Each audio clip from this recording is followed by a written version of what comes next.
Hi there, I want to give you a review on the Harbor Freight 5-ton log splitter. Now, you'll see some other videos where guys turn around and show it, and they say, well, I just took it out of the box, so they take it out of the box. This has been out of the box for 5 years now. I've been using it. That's why the slider is nice and shiny like that. So, first things first, before you run it, before you do anything else, what ends up happening is when they manufacture these, they only fill up the storage area with enough oil for shipping, and that's it. They don't run the motor, so what ends up happening is the first time you turn it on, the oil level will drop as it fills up the plunge piston. So what ends up happening is you may or may not have enough oil in it. When you run it for a little while, the engine's going to overload, it's going to overheat, the motor is going to not like it at all, and it's going to jam. A whole bunch of things happen. It overheats, trips circuit breakers, the whole 9 yards. So the very first thing you do is take this out, drain all the oil out of it, because in the book it ain't got a good description for what the oil is. It says mineral oil, you can use transmission fluid, a whole bunch of other stuff. Hell, if you want to do that, then go pee in it or something like that. It might work, it might not work. Do yourself a favor. Turn around and go to a place like Tractor Supply and go get yourself a 2-gallon jug of this. ISO 46 hydraulic oil. 2-gallon jug at Tractor Supply. Works great. You turn around, use a small funnel, pour that oil into a small cup, hold the small funnel up above with a little air gap to the side of it so the air will come out when you start pouring the stuff in. Keep pouring it in, then you got to put the rod back in and see when you get near the top of the thing, you have to keep going back and forth, a little bit of a pain in the neck. Once you get it up to the top, put it on finger tight, set it down, run the piston back 4 or 5 times. Lift it back up, check the oil level. It's going to drop. Top it off again, set it back down, run it 4 or 5 more times. You might have to do it three times to turn around until it stabilizes at the proper height. Once you do that, you got the proper oil in it running all the time. With the noise that it makes, the whining, that's this. It's the metal cover itself that's actually doing the whining. Because I take mine off to clean the blades off on the fan because they get dirty when it's running on the ground. And one day I decided, let me see what it sounds like with the cover off. It was nice and quiet. It's the actual metal cover that resonates, which makes the high-pitched whine. When you run the device, what I always do is a squirt of WD-40 on the back of the rail before I do my first batch, squirt of WD-40 on the front before I do my first batch. Always check my oil level the first time of the day. Make sure it's up near the top all the time when I go to run it. When you run it, you got to make sure that this is open. Now I notice some guys take it off and that's it. Well, no, you need to have the thing in there about 5 turns, and it lets it bleed out. And what it is air forms as it foams up the oil, and that's why you got to have that open. Otherwise, you get some back pressure with the air. After a couple of years of running it, what I noticed was these check nuts would start to loosen up.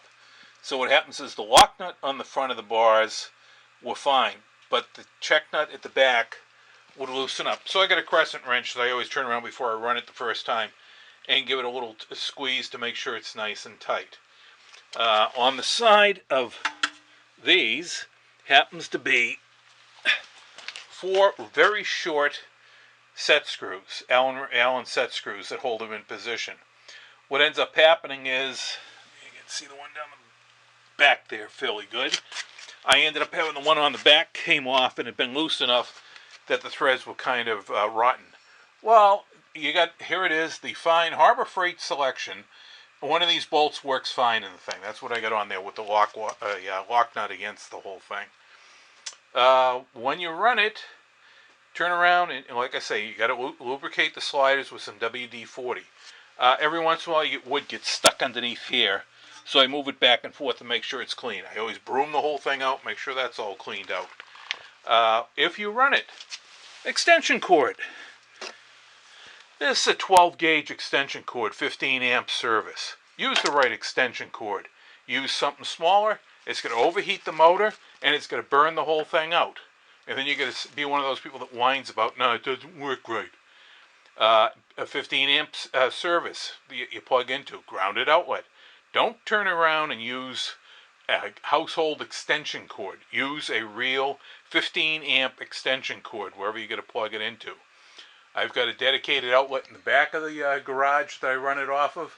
I got another one that's on the front porch that happens to be by the code, a 15 amp GFI, and I've never even tripped the GFI breaker out there. Works great, but I don't have anything else running on that same circuit at the same time. And it's real 15 amp service. It's not some kludge thing that someone spliced a whole bunch of wires together all over the place and that's it. Otherwise, it'll end up overdrawing, overheating the motor, and you burn the whole thing out. Like I say, I've been using it for 5 years now. Works great. The interesting thing is, on this one, what I learned on the back lever, the lever control that's in the back here, I use this. This works beautiful. It's a baluster. I just push down on the handle. I don't have to lean over to grab the logs or anything like that. I'll hold them in position because it works fine. Some guys put this up on a table to work with. Obviously, they haven't picked up a bunch of soaking wet logs and tried splitting them. The other day, I was doing 24-inch across Poplar, which was like picking up a tractor tire. And I just barely got them up and set them on 24-inch across and 16 inches long on the logs. And it went through those fine. Every once in a while, I get one that has with the knot hole in it. I got to flip it around. When I was doing my elm recently, which is very tough wood to work with, again, it took a little bit longer because I had to rotate the log in order to find the sweet spot on the log. Works great. Sometimes I'll take a file and turn around and put a better edge on the front of the cutter here, and that seems to work fine. Every once in a while I'll get a log that it pushes in and the cutter doesn't go through. It puts a dent and that's about it. Rotate the log a couple times, look for a sweet spot on the log, bink, the log splits open and it works fine. If you think every log is going to be split on a bigger splitter, you're crazy.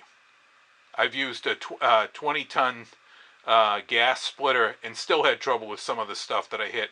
And you end up using a maul, a wedge, and everything else, and it still won't cut through. So I'm telling you, this is a very nice unit, a 5-ton, but you got to observe some smart moves on the thing.